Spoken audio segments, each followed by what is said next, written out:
Radhe Radhe friends. आज मैं आपके साथ कोई ड्रेस शेयर नहीं करने वाली हूँ, बल्कि आज मैं आपको बताने वाली हूँ कि हमने अपने कान्हा जी के साथ तीज सेलिब्रेशन किस तरह से ही किया। तो चलिए फिर बताते हैं किस तरह से हमने स्टार्ट किया।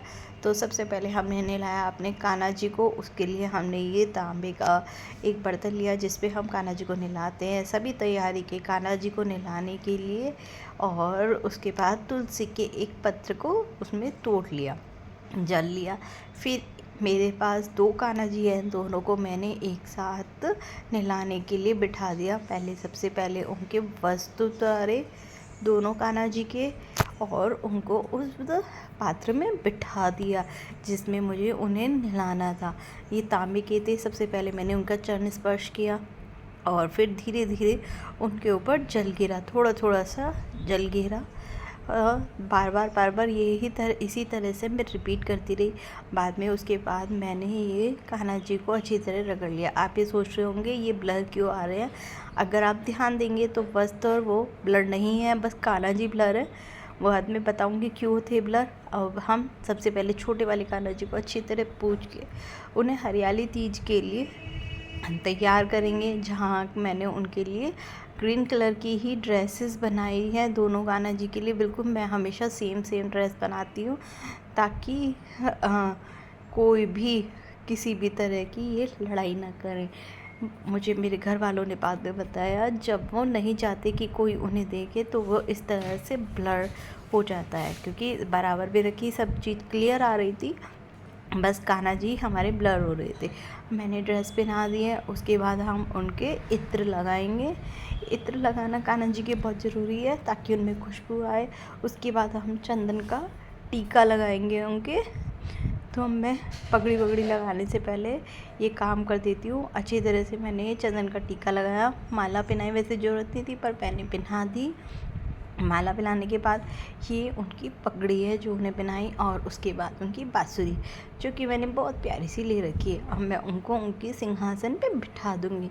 हम कान्हा जी को वहीं नहलाते हैं जहाँ पर वे बैठे होते हैं, हम ज़्यादा नहीं। अब नंबर आया बड़े कान्हा जी का, दोनों को हमने अच्छी तरह रगड़ दिया है। अब मैं उनको पूछ के दूसरे वाले कान्हा जी को भी, और ये अब हम दूसरे वाले कान्हा जी को भी सेम तरीके से ड्रेस पहना देंगे। तो देखिए बिल्कुल क्लियर हो गया है ना। अब कैमरा ये ब्लर ख़त्म हो गया है क्योंकि कान्हा जी ने फर्स्ट पहन लिया। अब इनको भी इत्र और चंदन लगाकर हम रेडी कर देंगे। ये देखिए कितनी सुंदर हमारी ड्रेस लग रही है। अगर आपको ड्रेसेस बनानी है इस तरह की तो आप मेरे चैनल पे जाके देख सकते हैं। दोनों ड्रेसेस पहले से ही अपलोडेड है, लिंक डिस्क्रिप्शन बॉक्स में भी मिल जाएगा आपको।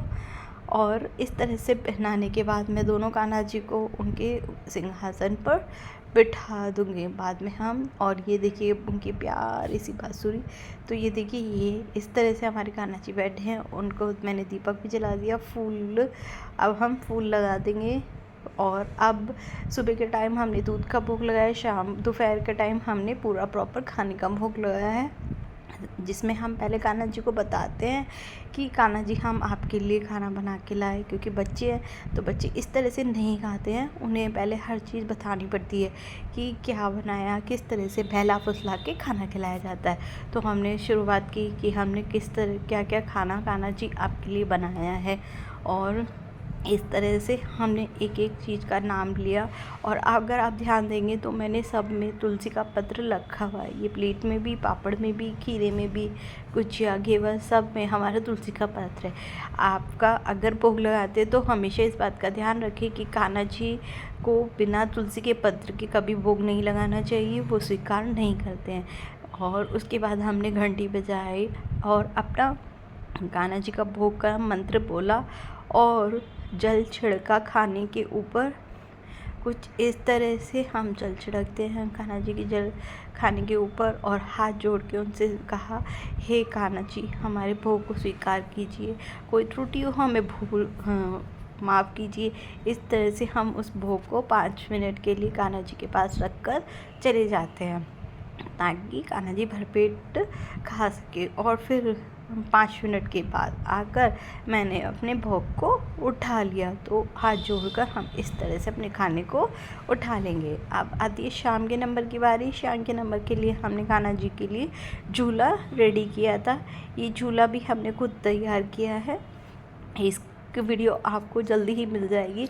तो इस तरह से हमने कान्हा जी को बुलाया और इसमें हम 1 बाय 1 करके कान्हा जी को बिठा देंगे और इसको झुला देंगे। मेरा बेटा बड़ा एक्साइटेड था कान्हा जी को झूला झुलाने के लिए। आप देख भी सकते कितनी जल्दी जल्दी झुला रहा है। उससे था कि मुझे कान्हा जी को झुलाना, उस पर पूरा दिन वेट भी नहीं हुआ। इस तरह से हम एक एक करके गीत गाए। हमने छोटे छोटे से गाने गाते हुए हमने कान्हा जी को यहाँ पर झूला झुलाया एक एक करके, ज़्यादा देर नहीं, क्योंकि बहुत छोटे से कान्हा जी है, और उन्हें उनके स्थान पर बिठा दिया। फिर अगली बारी आती है दूसरे कान्हा जी की। हमें कान्हा जी को गद्दी लगा के मैं ध्यान नहीं रहा, तो मैंने वही गद्दी दोबारा से ले ली। अब हमारे आए दूसरे कान्हा जी। अब इनको भी हम इसी तरह से झूला झुला लेंगे। तो इस तरह से हम कान्हा जी को झूला झुलाएंगे ताकि कान्हा जी हमारे हरियाली तीज सेलिब्रेशन कर सके। और इस तरह से हमने कान्हा जी के साथ अपने हरियाली तीज सेलिब्रेशन किया। आपको मेरी वीडियो ये कैसी लगी और आपने किस तरह अपने कान्हा जी के साथ सेलिब्रेशन किया, कमेंट जरूर बताना। राधे राधे।